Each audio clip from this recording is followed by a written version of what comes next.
বগুড়ায় বিবাহ বিচ্ছেদের জেরে বাড়িতে ঢুকে প্রাক্তন স্ত্রী ও তার মাকে কুপিয়ে হত্যার অভিযোগ উঠেছে। সদরের সাবগ্রাম মধ্যপাড়ায় এই ঘটনা ঘটে।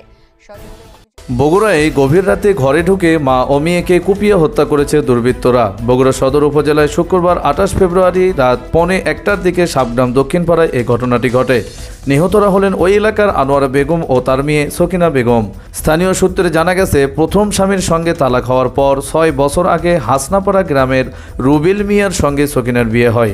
এরপর সকিনা তার প্রথম পক্ষের সন্তান সাব্বিরকে সঙ্গে নিয়ে বগুড়া শহরের আকাশতারা এলাকা বাসা ভাড়া নিয়ে থাকা শুরু করেন। রুবেল মাদকাসক্ত এবং চুরির সঙ্গে জড়িত থাকায় সকিনা তাকে তালাক দেন। এরপর সকিনা তার মা আনোয়ারা বেগমকে গ্রাম থেকে নিয়ে এসে আলাদা বাড়ি ভাড়া নিয়ে বসবাস শুরু করেন। 1 বছর আগে রুবেলের অনুরোধে সকিনা আবারও তার সংসারে ফিরে যায়, কিন্তু রুবেল তার স্বভাব পরিবর্তন না করায় 6 মাস আগে আবারও দুজনের বিচ্ছেদ ঘটে।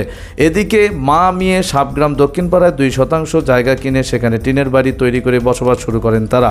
1 মাস আগে সকিনা তার প্রথম স্বামী বাদশাহ মিয়াকে আবার বিয়ে করেন। বাদশাহ মিয়া তার গ্রামের বাড়ি সারিয়াকান্দি উপজেলার হাসনাপাড়া গ্রামে বসবাস করেন। রুবেল এ খবর জানতে পেরে সকিনার ওপর ক্ষুব্ধ হন। নিহতদের পরিবার সূত্রে জানা গেছে, শুক্রবার গভীর রাতে রুবেল বাড়িতে গিয়ে সকিনাকে ঘুম থেকে ডেকে তোলেন। তাকে ছেড়ে দিয়ে প্রথম স্বামীকে বিয়ে করার জন্য তাদের মধ্যে বিতর্ক হয়। এক পর্যায়ে সঙ্গে নিয়ে আসা রামদা দিয়ে সকিনাকে কোপানো শুরু করেন রুবেল। এ সময় আনোয়ারা বেগম মেয়েকে উদ্ধার করতে গেলে তাকেও কুপিয়ে পালিয়ে যায় রুবেল। পরে স্থানীয়রা 2 জনকেই উদ্ধার করে শহীদ জিয়াউর রহমান মেডিকেল কলেজ হাসপাতালে ভর্তি করলে রাত 1:30টার দিকে সকিনা মারা যান।